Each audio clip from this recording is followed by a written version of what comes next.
Hey everyone, it's DJ Alex Brown here today, coming to you with a video requested by Betopper for helping DJs set up DMX for their moving head lights. We'll be specifically looking at a couple of Betopper lights today in this video, along with the ADJ WMX1. A lot of this content will apply to various lights, various DMX controllers, and I'll try and make this as broad as possible while also specifying in on specific features of the WMX and really making this a catch-all video for any beginner looking to get into DMX to really help you try and understand the concepts of how these things work and not just how the controller itself works. This will be a fairly in-depth video, and I'm hoping that YouTube auto titles this video so that you can skip through it as you want to, but we're going to go from literally start to finish what you need, what you'll need to do through each step of the process. It might be oversimplified for you, but the point is to teach anyone who is completely brand new to DMX how to set up DMX with their moving headlights, specifically these lights that I have in front of me. We'll cover a number of different lights because some lights can be slightly different depending on how their displays work, and we'll be covering, like I said, the WMX1. I will put links to purchase all of these products in the description of the video today, but I also have a link tree that I'll link as well that has all of the lights I've reviewed. I'll also leave links to individual reviews of these lights, which will give a little bit of additional information about these lights. I'm not going to go super in-depth about the lights themselves because I do have separate review videos for all of the lights you see on the table here. Let's get right into first looking at what you'll need and what steps you need to take to set up DMX on your lights. Obviously, you'll need a DMX capable light. Most lights these days are DMX capable, and I'm not going to go too much more in depth than that. Obviously, you'll need a power cable and power source to plug your light. I have all of that set up already here. The next thing you'll need is a DMX cable or DMX wire. There's two things I want to mention here. First of all, I think all of the Betopper lights come with a DMX wire in the box. The way it looks might vary slightly, but they're usually going to be a 3-pin wire with a male and female side on them, and sometimes a locking connector. Because of my personal technical knowledge, I just want to point out, if you are not experienced with DMX, do your best that you possibly can to use proper DMX cables with your fixtures. It can sometimes be hard to tell them apart, but usually they'll say data cable on the side or for DMX. There is a slight difference between DMX and XLR cables. I have done shorts on my channel about that in the past, and it's not something I'm going to dive too deep into this video, but just know that you really want to be using DMX for your lights. They do have the same connectors as an XLR or microphone cable, I'm aware, but for now, please just bear with me. Use a DMX cable because data is transmitted over this cable. A quick personal fact, I personally prefer to have all of my DMX cables have black ends on them, and I'll actually paint the ends of my DMX cables black to make sure that they are consistent. And all of my XLR cables all have silver or gray ends, and I'll actually paint them as such so that me and my staff can easily figure out what is an XLR and what is a DMX. You don't have to do that. That's just what I like to do personally. The next biggest thing besides actual light fixtures that you'll need to program DMX is some form of DMX controller. Obviously, we'll be using a ADJ WMX in this video, as I mentioned already, but technically you could use any DMX controller. There are many different formats on the market today, and differing ranges of operation from really manual to completely automatic, and you never have to touch it. This falls somewhere in between, and that's going to be very important throughout the rest of this video.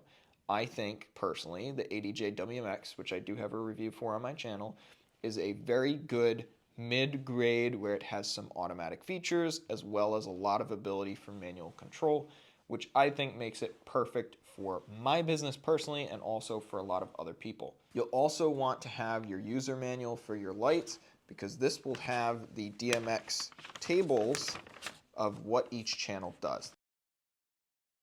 WTools has profiles for almost every moving head light available, but they're not all preloaded onto your controller. Wolfmix or the WTools app will have profiles, but you can also ask them to set up profiles for you. They've never actually charged me for this. I think they're supposed to, but usually they just tell me, oh, this is the profile, it just needs a small change, or let us know if it needs to be fixed. This is actually a really great feature of the WMX, is that you kind of have this support system where they can help you with profiles.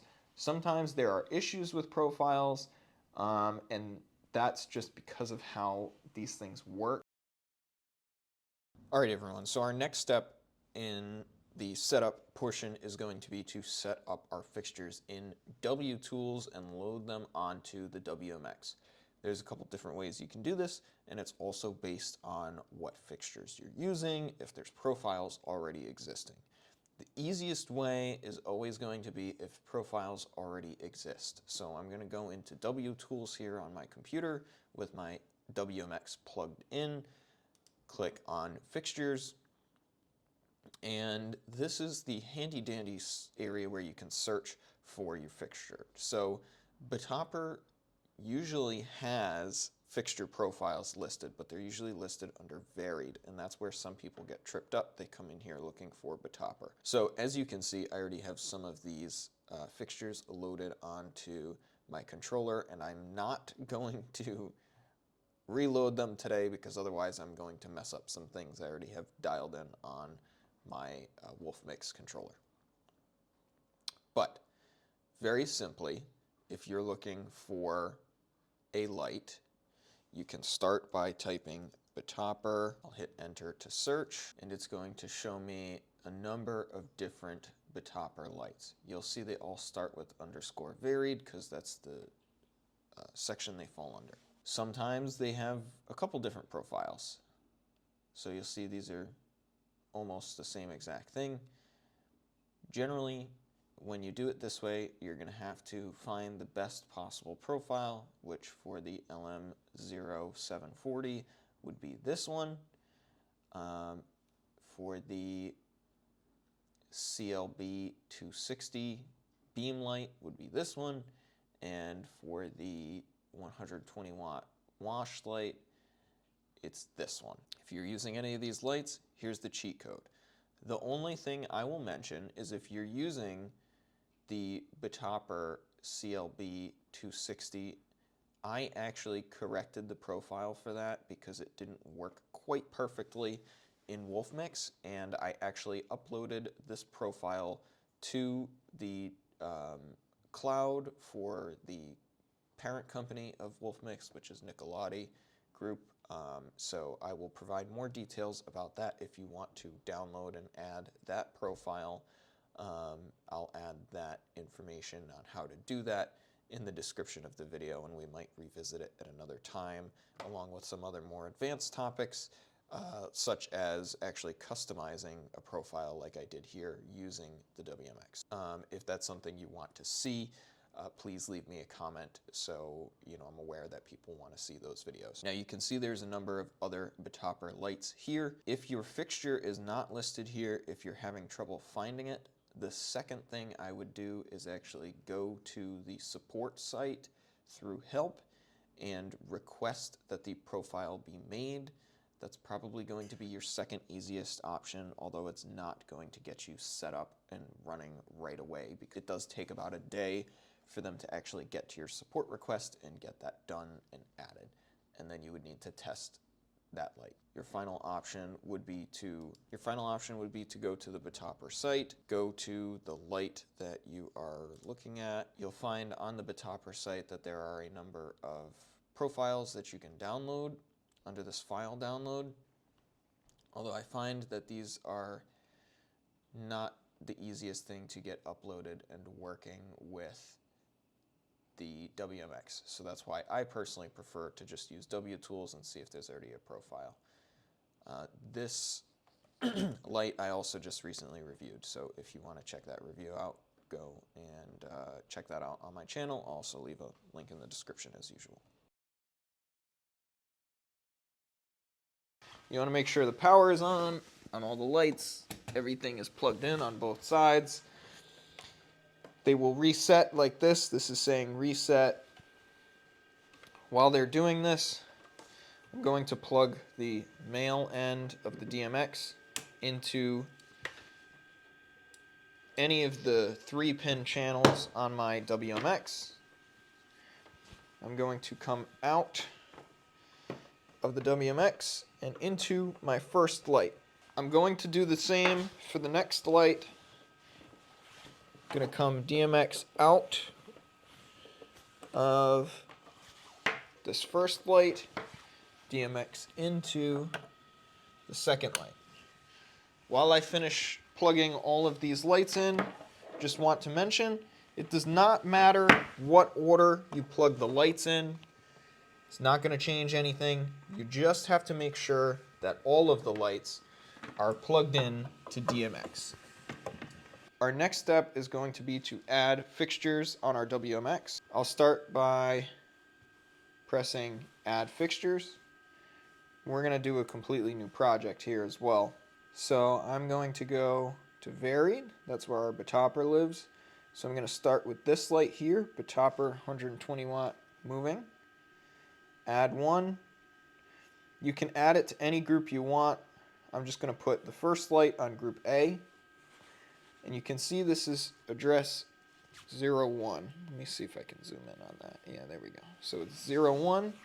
Now what I'm going to do on the light here, I'm going to hit enter since it's already on ADDR, which is address. Hit enter. And I'm just going to address to 1.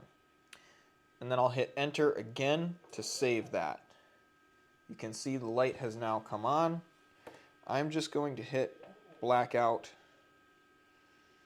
so that the light is off for now and I can look at it.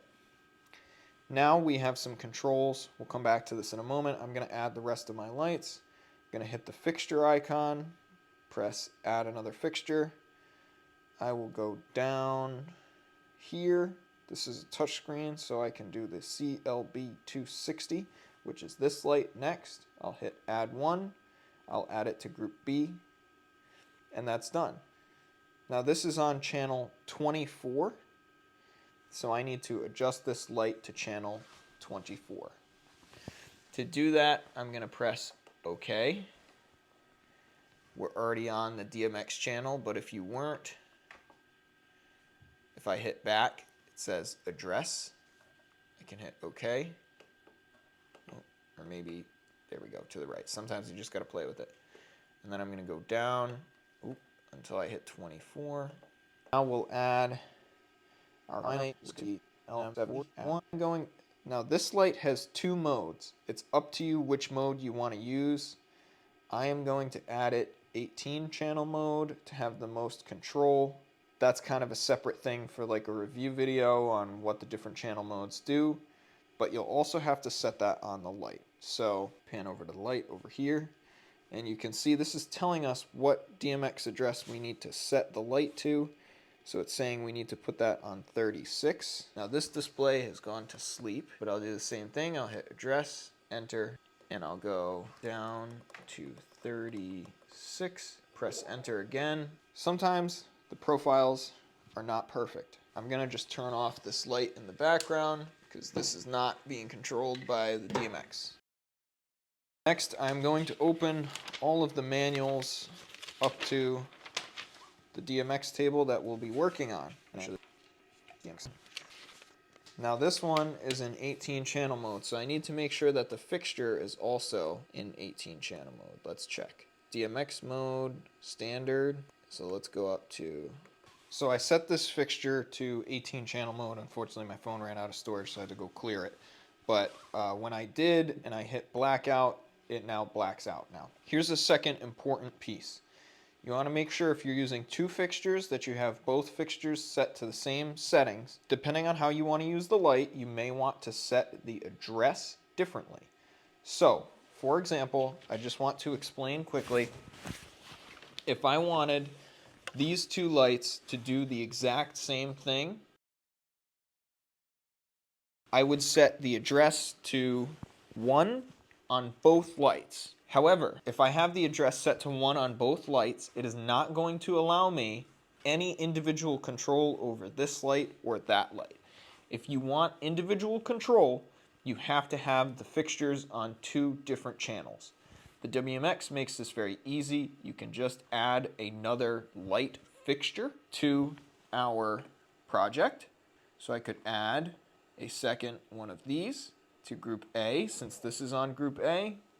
And now it's telling me I would need to put this one on channel 54. And Luna, that would allow me to independently control this light if I wanted to, but by default, it's going to do the same as this light in the WMX, with some exceptions that are more WMX related that I'm not going to explain right now. If you want to keep these lights on just the same stuff, but have this one do the opposite, so if this one goes that way, then this one goes this way, you can use 2 settings that are in most lights, which is pan inversion and tilt inversion. You can also do pan and tilt inversion in the WMX. That's a little more advanced, so I'm not going to go quite as deep into things for that in this video. There's also a number of features on the WMX that you can dive into that, because this is beginner, I'm not going to get into that. If you want a more advanced video, I can do that later on, but I'm just covering really the basics for beginners right now. Also, most beginners are only going to have a few lights, and you won't have any problems with having enough channels for the light. However, it is important to understand that DMX does operate on universes. You can only use 512 channels in each universe. So the WMX controller is expandable up to 4 universes. You probably don't need to know any more than that if you're just a beginner at this point. But if you run out of numbers here, there is a way to have more numbers available basically in this little what channel your light is set to. That's all I'm going to explain for that. That's once we get any more than that, we're getting into more advanced DMX. Now, this is where most people might get tripped up. I'm going to turn blackout off, and you'll see that the lights are doing things except for this one. You can't see the top of that light, but it's not on.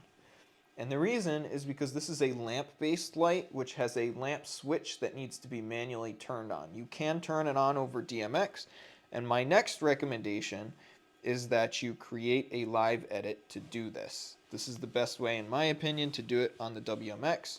So if you hit live edit, you'll get to this screen. I'm also going to manually adjust the shutter so that that is open. And I also made sure that the dimmer was all the way open. Again, this is unique to lamp-based lights. So it is possible to adjust the fixture profile of your light. I had to adjust manually with a live edit this light. There is another way to do that, which is probably the better way to do it, which is by editing the fixture as you set it up. So when you go to set it up, instead of hitting add one, you hit edit fixture, and this is where you can control all the basically presets and how this controller understands what this light is supposed to be doing based on a certain channel set.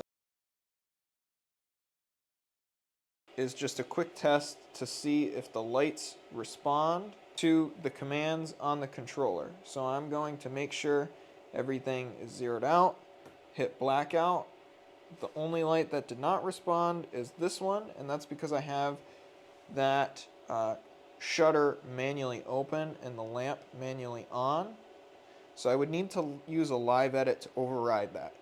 That's nothing having to do with Betopper's light. It's just because of the way we have to override with the WMX. Anything you want to do manually and override, you want to use a live edit for. So I'm going to turn the live edit off. You'll see the lamp has now gone off. I'm going to leave this on and turn blackout off. We can talk all day about strobe. Sometimes with the WMX you will have to edit the profiles. That's a little bit more advanced. It's probably more for an advanced video. Oh no, I'm going to go to color effects. And then I'm going to enable the color effects. You'll see that the lights are now doing things. I'm going to add a live edit to put all 3 lights, just so you can see what the lights are doing here. Pan this down. So now you can see what the lights are doing. So this light is moving in and out. In order to correct that, I'm going to go, WMX is talking to the zoom channel on this light, so I'm just going to override it by going to zoom, setting it, reset that. And these are all things that you can reference the manual. So for this, I'm going to say, and again, I think it's important to explain that the reason this is doing this is because of the way the WMX interprets the channels and the fixture profile for this light. So it appears I had this light in the wrong DMX channel mode.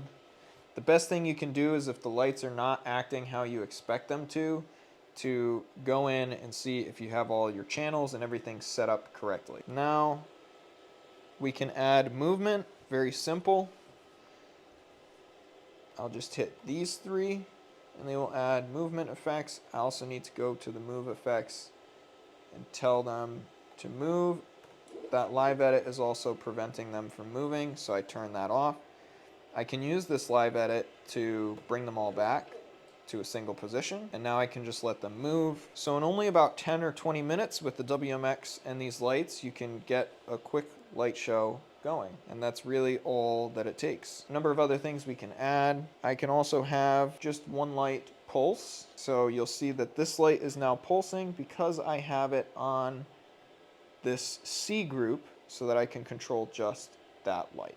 Of course, I can do all our other controls, such as wolf mode, blinder, which will set everything white. We can adjust the speed, which I don't typically do, but you can see it's going faster now.